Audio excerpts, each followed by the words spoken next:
Did you know that competitive advantage can matter just as much for an investor as it can for a founder? In a world where capital is becoming more of a commodity, what would make a founder take money from you instead of from someone else? Today, we're going to take a look from the other side of the deal table and talk about what can make you a compelling investor and enable you to win the best deals. Let's get into it. One of the first pieces of advice most founders get, or should get, is that not all money is good money.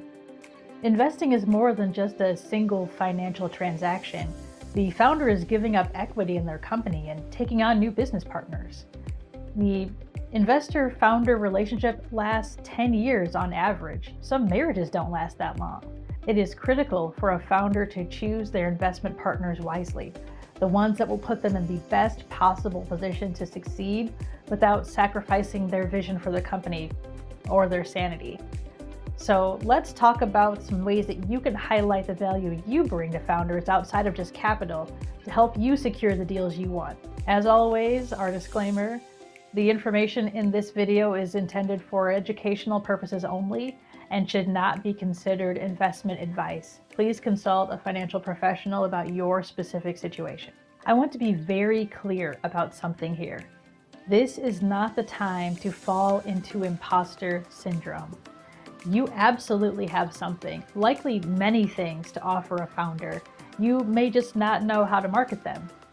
The list of value propositions I go through today is not exhaustive, but will hopefully get you thinking about your unique skills and experiences and how you can offer them to the founders you want to support. The first value add I want to discuss is proximity and availability.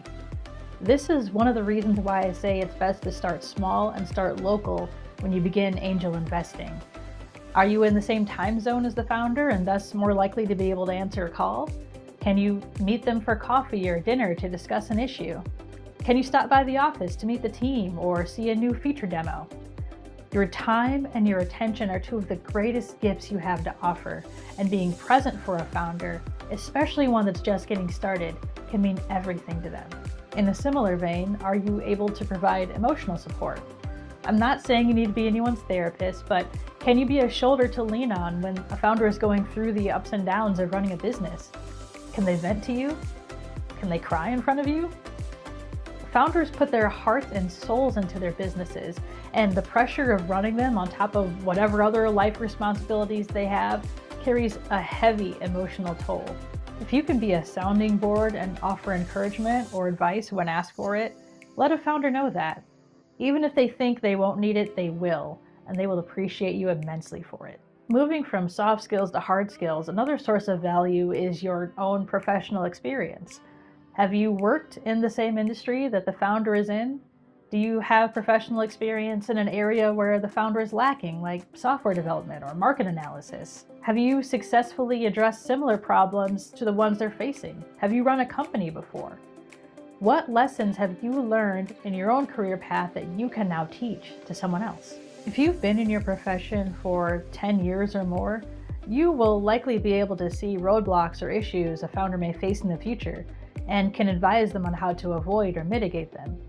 This insight can save the founder time, money, and pain, and will help you stand out as a strong investment partner. The next value add is probably the most important, at least from the founder's perspective. Who do you know? What warm intros can you make for them? What doors can you open? If you are well connected either to other investors or leading industry experts, founders will find out and they will come to you. A couple caveats. Number one, when considering your network, only take into account people that you have a positive, well-established relationship with. These should be people who will take your call and trust your reputation, not just random connections on LinkedIn.